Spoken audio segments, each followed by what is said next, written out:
This is the Shore Monument, or the Shore Tower, near Prestwick in South Ayrshire. It's known that this tower was built before 1775, but it's not clear who built it. It's possible that one of the lairds of Prestwick Shores built it around about 1760, because the top appears to have a crown shape, and King George III was crowned in 1760, so that's a possibility. At the base there's a panel that appears to be so worn that you can't make out any feature at all. Some people claim, though, they can see the figure of a falconer with a hawk, because one of the stories of the building of this folly is that one of the lairds of Prestwick Shores, which is this area, became too old to pursue his favourite sport of falconry. So he had this tower built. It's about 50 feet high, and there was a viewing platform from the top.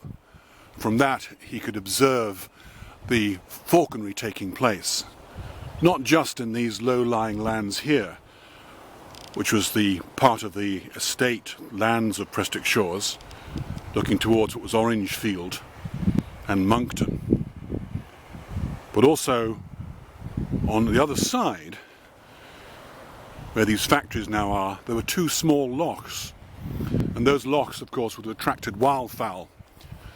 So there's a chance that that would have been a great spot for falconry to take place. So this tower, for observing such a sport, could have been ideally placed.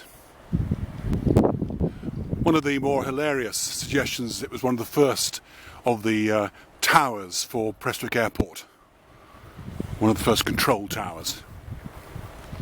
Another story is that the Oswalds of Auchencruve built it, and it was a similar story, but here was the lady of the family who had become too old to take part in fox hunting, and the tower was built for her to observe the hunt.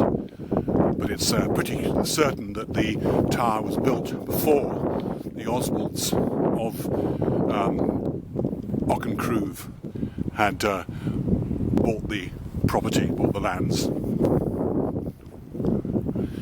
There's a low door there, and it has some windows, and there's a set of vertical windows going up.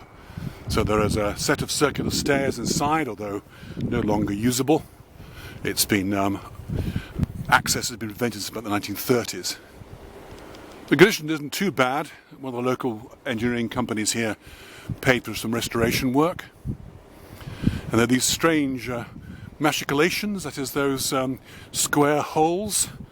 In real castles, would be where you dropped objects or poured oil and so on down onto attacking forces.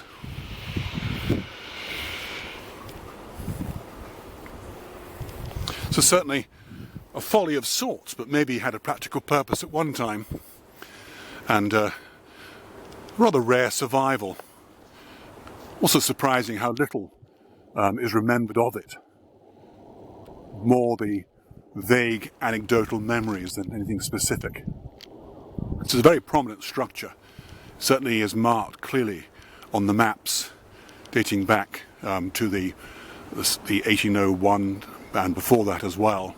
I think the earliest figuration on a map is 1775.